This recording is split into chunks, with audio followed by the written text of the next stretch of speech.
सुरेंद्र राजपूत बताइए, फिर आ रहा हूं अजय आलोक। सुरेंद्र राजपूत, सुरेंद्र भाई, ये महाभियोग की क्या तैयारी, इसकी नौबत क्यों आ गई? और प्रेस कॉन्फ्रेंस वो करें तो दिक्कत है, ना करें तो कहते हैं आप बोलते नहीं वो।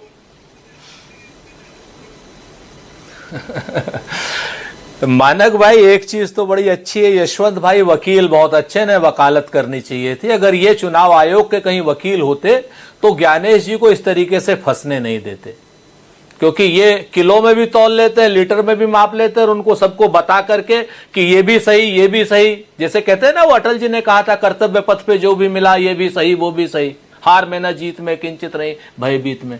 यशवंत भाई एक तरफ रहिए, मैं आपको 3-4 चीजें कहता हूं। पहली बात, ज्ञानेश कुमार जी ने एक गुंडे की तरीके से व्यवहार किया है। कल किसी बात का जवाब नहीं दिया। मान लीजिए हमने उनको चोर कहा तो जवाब देना वो कि हमने चोरी नहीं की, हमने लेवल प्लेइंग फील्ड की।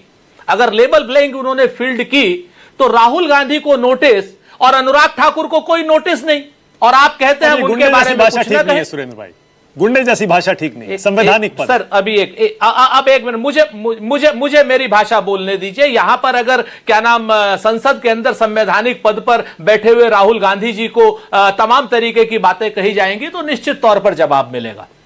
ये चीज को देखिए सर, मैं बिल्कुल पूरी तरीके से बात कहता हूं। तो अगर गुंडे जैसी भाषा का इस्तेमाल करेंगे तो गुंडा ही कहा जाएगा, साफ सी बात है। एक बात मैं आपको बताता हूं। दूसरी बात, वो अगर व्यवहार ऐसा कर रहे हैं, आप दोहरापन अगर चुनाव आयोग कर रहा है, अनुराग ठाकुर जी को कोई नोटिस नहीं, उन्होंने तो 6 लोकसभा की क्या नाम कच्चा चिट्ठा चुनाव आयोग का रख दिया, जिसका हम भी समर्थन करते हैं। हमारा तो कहना यह है कि वहां पर 2-2 लाख वोट अगर फालतू इन लोगों ने नहीं किए होते, फर्जी नहीं किए होते, तो हमारी जीत 2-2 लाख और बढ़ गई होती। नंबर 1। नंबर 2, हमको क्या नाम कागज में मतदाता सूची दे रहे हैं, उनको शायद इलेक्ट्रॉनिक दे रहे हैं, तभी तो एक दिन में हो गया ना। तो ये जो लेवल, दूसरी बात उन्होंने कहा कि साहब वीडियोग्राफी, मां बहनों की इज्जत। अरे मां बहनों की इज्जत के पीछे क्यों छुप रहे हो ज्ञानेश गुप्ता जी? मां बहन की इज्जत के पीछे क्यों छुप रहे हो? अगर मां बहन की इज्जत की इतनी परवाह तो वीडियोग्राफी का कानून क्यों लेकर के आए थे? वीडियोग्राफी अगर आप कर रहे हैं तो उस वक्त मां बहन की इज्जत नहीं जा रही। जैसे किसी एक अभिनेता ने कहा कि भाई वो मतदान केंद्र था, कोई चेंजिंग रूम तो था नहीं। मतदान केंद्र में तो सब सभ्यता से जाते हैं, उसी की वीडियोग्राफी है, और 45 दिन तक वो वीडियोग्राफी जो होती है वो नैतिक है, और 46वें दिन अनैतिक हो जाती है। आप बताइए, इस तरीके के अगर वो जवाब दे रहे हैं, ये बात सच है कि उन्होंने 10 पत्रकारों के सवाल लिए, लेकिन जवाब कितनों का दिया? धमकाने में लगे रहे। 18,000 हलफनामे समाजवादी पार्टी ने दिए, 18,000। तो महाभियोग ला रहे हैं क्या? यशवंत भाई को भी बता दूं, क्या चाहेंगे, महाभियोग आएगा? सुनिए ना, एक मिनट। नहीं देखिए, मेरी हैसियत नहीं है कि मैं महाभियोग लेकर के आऊं। सैयद नासिर हुसैन साहब ने एक बात करी कि हम चुनाव आयुक्त के पास का पीछा आखिरी तक करेंगे। उसमें एक ये भी है, आज की डेट में हमारे मन में कोई ऐसी चर्चा नहीं है, लेकिन ये ऐसी चर्चा आएगी तो हम आपको बताएंगे जरूर। ज्ञानेश गुप्ता जी की बात मानक गुप्ता को जरूर बताएंगे, इस चीज को जान ली, सबसे पहले आपको बताएंगे। ठीक है, ठीक है कि नहीं? हाँ, आप चिंता ना करो, ये भी ठीक है।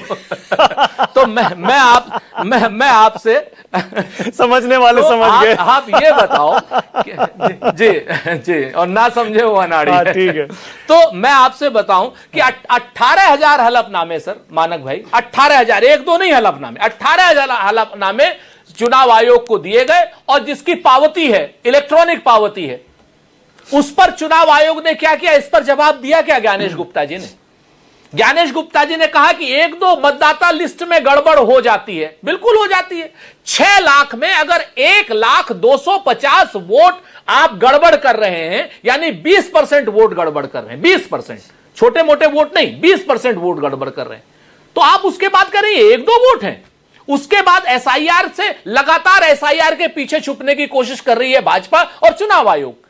जब पहले से यह था कि 1 साल पहले होनी चाहिए, यशवंत भाई भी मानते हैं कि समय गलत है, ठीक है, एसआईआर का हमने विरोध नहीं किया, हमने भी तो यही कहा कि पहले करनी चाहिए। ठीक है अजय आलोक, ओके अजय आलोक। नंबर 2 सबसे बड़ी जिसमें सर थोड़ा 5 सेकंड सर, 5 सेकंड सर, अगर आपको यह करनी थी, और पहले दिन हमने कहा कि उन 11 पहचान पत्रों में आप जो है ये अपना आधार कार्ड शामिल कर लीजिए, तो आधार कार्ड क्यों नहीं शामिल किया? और उसके बाद आप कह रहे हैं कि हमारा पीपुल्स रिप्रेजेंटेशन एक्ट कहता है कि साहब वोटर लिस्ट हम इलेक्ट्रॉनिक वाली नहीं दे सकते, पीडीएफ वाली नहीं दे सकते। जब सुप्रीम कोर्ट का आदेश आप बता रहे हो, 3 घंटे बाद वही आप लोड क्यों कर देते हो? तो अपनी तो किसी बात पे रहो ज्ञानेश। ओके, अजय आलोक, अजय सुन पा रहे हैं? लोगों के पीछे तो मत छुपो। अजय सुन पा रहे हैं? अजय आलोक, लगता है फ्रीज हो गए। अजय आलोक सुन पा रहे हैं? नहीं सुन पा रहे हैं। ओके।